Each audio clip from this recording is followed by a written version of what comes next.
Hey y'all, it's Cameron, and I'm so excited to be presenting on one of the shortest epistles that we have in our New Testament, yet there seems to be a lot of controversy with it.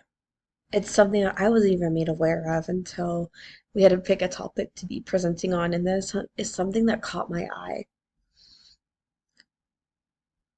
Within the Epistle Jude, there are references to non-canonical texts, such as First Enoch and the Testament of Moses. And so the question that gets brought up is, are we sacrificing inerrancy when there is a reference to non-canonical text in Jude? And that is what we're going to dig into today. And so the first thing that we need to do is a little bit of groundwork.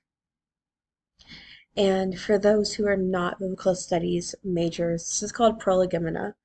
And prolegomena is sort of the heavy lifting that we need to do before we can even engage in the topic of non-canonical text. And our prolegomena that we are doing today is establishing the canon. And what the canon is the collection of books in the Bible.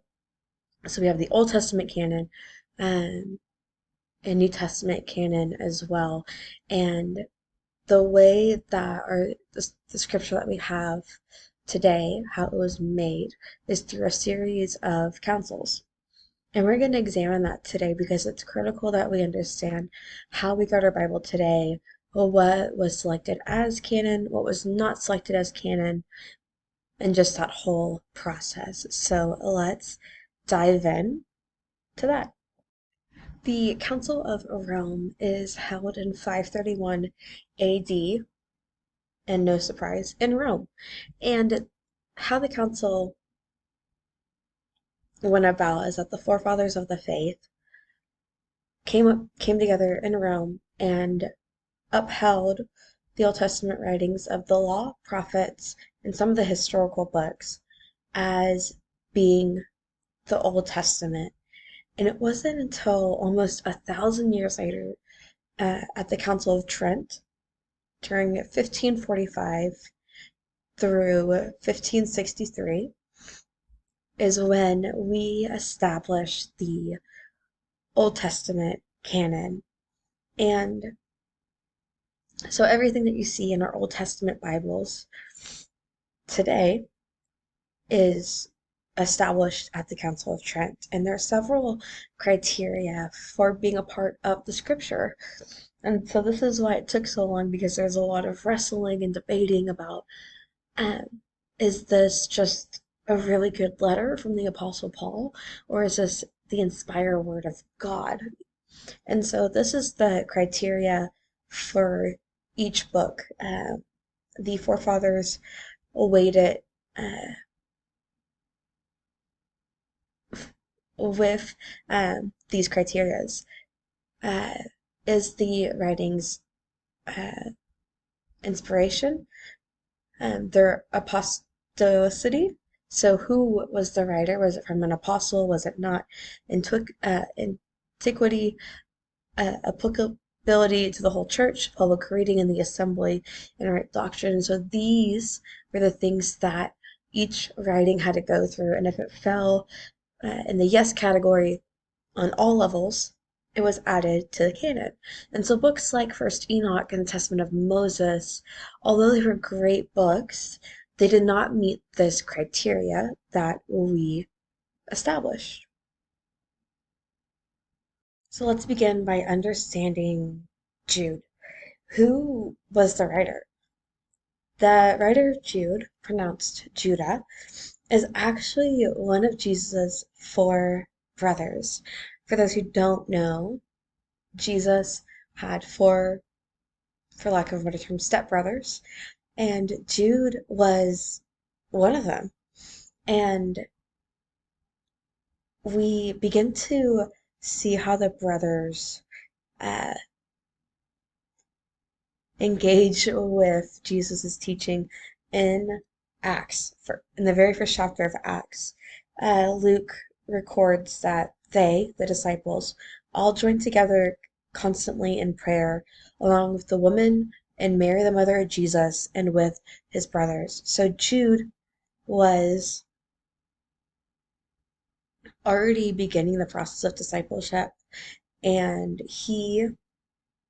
his ministry eventually he was a traveling missionary who often spoke to those with a deep understanding of the Hebrew Bible and Jewish literature. My God. Just ignore that. And so this is our understanding of the writer. So Jude comes from a rich line and this deep understanding of the Hebrew Bible, the Old Testament, and Jewish literature. And these are the people that he is engaging with. And scholars believe that Jude is talking to a newly found group of Messianic Jews. And so, with that understanding of Jude and who he is, who a writer is, let's actually begin to pick apart the references. The first reference to non-canonical work is seen in verse 9.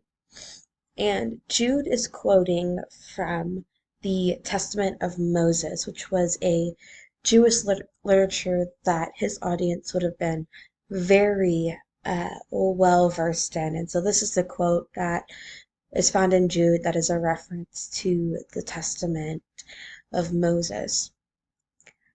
But even the archangel Michael, when he was disputing with the devil about the body of Moses, did not himself dare to condemn him for slander, but said, "The Lord rebuke you."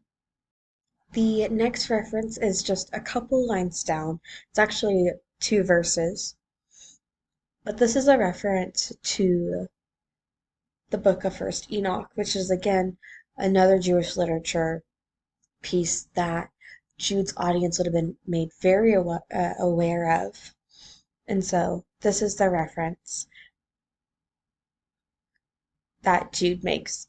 It was also about these that Enoch, in the seventh generation from Adam, prophesied, saying, "See, the Lord is coming with 10,000s of his holy ones, to execute judgment on all, and to convict everyone of all the deeds of ungodliness that they have committed in such an ungodly way, and of all the harsh things that ungodly sinners have spoken against him."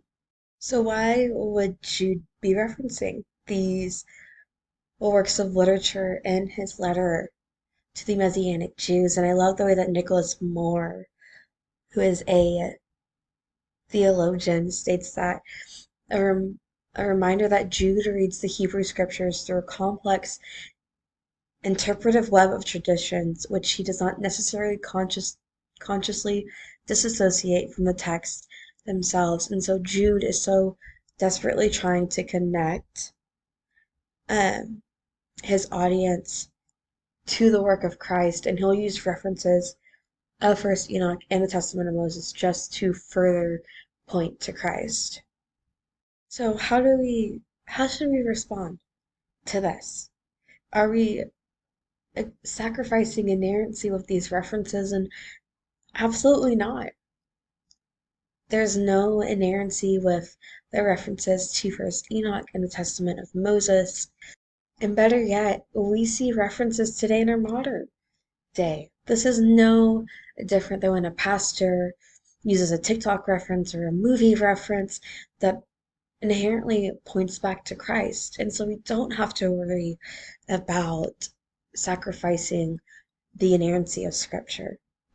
So very quickly, I'm just going to try to wrap this up. For our application, what do we do with this? And for the believer, it's a little more simple. We can defend the Bible just a little bit better. We can still uphold its inerrancy, its inspiration.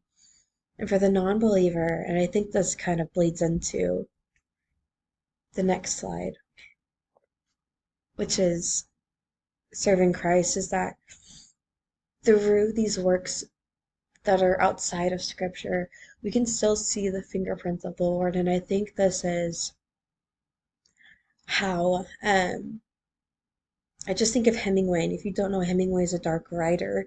It's very it mirrors a lot of Ecclesiastes. And I think for the non-believer, these pieces outside of Scripture can point to the Lord. And so through our study, this is serving Christ because we get to see Christ in a little bit of everything. Not that he's in everything, we're not pantheists, but we get to see his fingerprints on the things that he's created. And we get to see it in other works of literature. And we get to see a little bit of him through it all. And so with that, these are my references, and I know I'm a little bit over. But anyway, I'm so excited to hear y'all's presentation. Bye, guys.